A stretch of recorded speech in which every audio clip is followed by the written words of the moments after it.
नमस्ते बच्चों, एक बार फिर आपका स्वागत है आज की इस क्लास में। आज हम लेके आए हैं आपके लिए ई और ए साउंड वर्ड। ये एक ऐसा वर्ड है जिसमें ई और ए का उच्चारण एक साथ आ रहा है और पीछे कॉन्सोनेंट लगा हुआ है और बीच में दो वोवेल है ई और ए। जब ई और ए एक साथ आए तो इसका उच्चारण क्या होता है? दीर्घ ई या बड़ी ई का उच्चारण होता है। ये देखिए, ये दीर्घ ई है और इसका मात्रा क्या होता है? ये इसका मात्रा होता है दीर्घ ई का। तो आइए देखते हैं हमारा सबसे पहला वर्ड क्या है। सबसे पहला वर्ड है हमारा पी ई ए और के। तो पी के लिए लिखते हैं हम लोग प, और ई ए के लिए मात्रा क्या लगाएंगे? प पे दीर्घ ई का, तो मात्रा लगा दिए। और यहाँ के लिखा है, के लिए लिखते हैं क। पी ई ए के, पिक। पिक मतलब होता है चोटी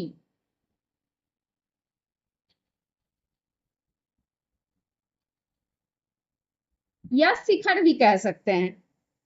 अगला वर्ड है हमारा एम ई ए और टी। तो एम के लिए आप क्या लिख सकते हैं? एम के लिए लिखेंगे मो, और ई ए के लिए मात्रा लगाते हैं दीर्घ ई का मो में, और टी के लिए लिखते हैं टॉ।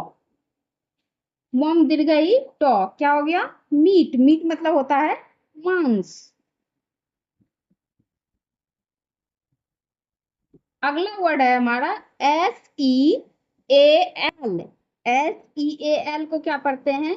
एस के लिए लिखते हैं सौ, और ई ए के लिए लिखते हैं दीर्घ ई का मात्रा, और एल के लिए लिखते हैं ल। एस ई ए एल को पढ़ेंगे सील। सील मतलब होता है मुहर। मुहर। अगला वर्ड है हमारा M E A L. M E A L को क्या पढ़ेंगे? एम के लिए लिखते हैं मो, और ई ए के लिए लिखते हैं दीर्घ ई की मात्रा मो में, और एल के लिए लिखते हैं ल। एम ई ए एल को पढ़ते हैं मिल। मिल मतलब होता है खाना या भोजन।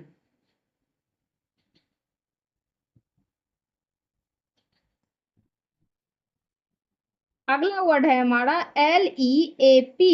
एल ई ए पी को क्या पढ़ेंगे? एल के लिए लिखेंगे ल, ई ए के लिए मात्रा लगाएंगे, और पी के लिए लिखते हैं प। लिप। लिप मतलब होता है छलांग।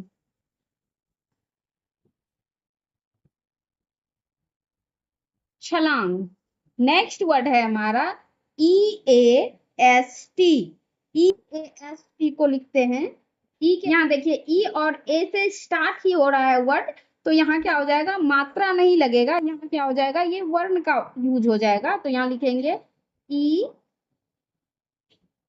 दीर्घ ई, और एस के लिए लिखते हैं सौ और ट। इष्ट। ई ए एस टी। इष्ट। इष्ट मतलब होता है पूरब।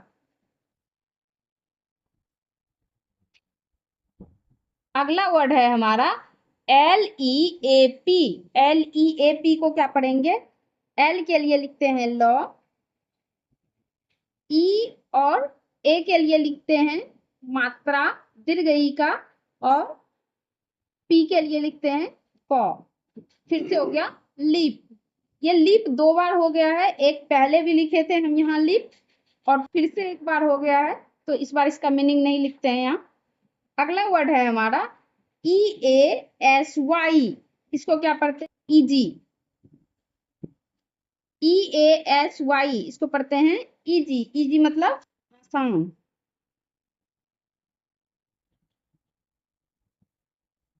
अगला वर्ड है हमारा एम ई ए एन।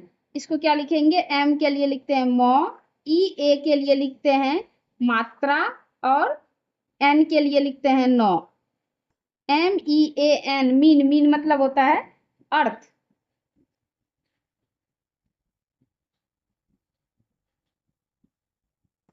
अगला वर्ड है हमारा डी ई ए एल।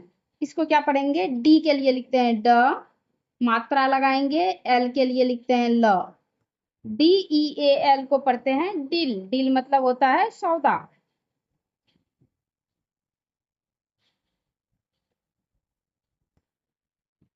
अगला वर्ड है हमारा READ इसको पढ़ेंगे। आर के लिए लिखते हैं रॉ, EA के लिए मात्रा लगाते हैं और डी के लिए ड लिखते हैं। रीड, रीड मतलब होता है पढ़ना। नेक्स्ट वर्ड है हमारा SPEAK, इसको लिखेंगे स्पीक। स्पीक, स्पीक मतलब होता है बोलना।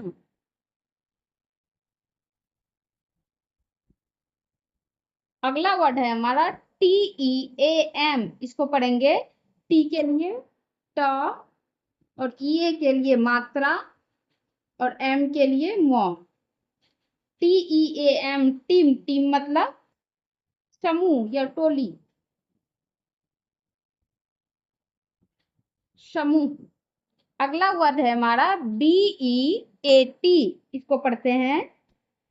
बी के लिए ब और EA के लिए मात्रा लगाते हैं और टी के लिए लिखते हैं ट। बिट, बिट मतलब पीटना। नेक्स्ट वर्ड है हमारा HEAT, इसको पढ़ते हैं हीट। हीट मतलब होता है गर्म।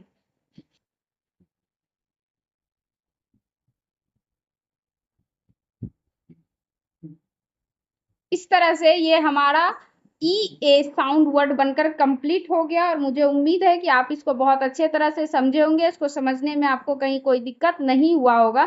इस तरह के और भी वर्ड्स को सीखने के लिए आप हमारे साथ बने रहिए। इसी के साथ लेते हैं विदा, मिलते हैं अगले क्लास में, तब तक के लिए गुड बाय।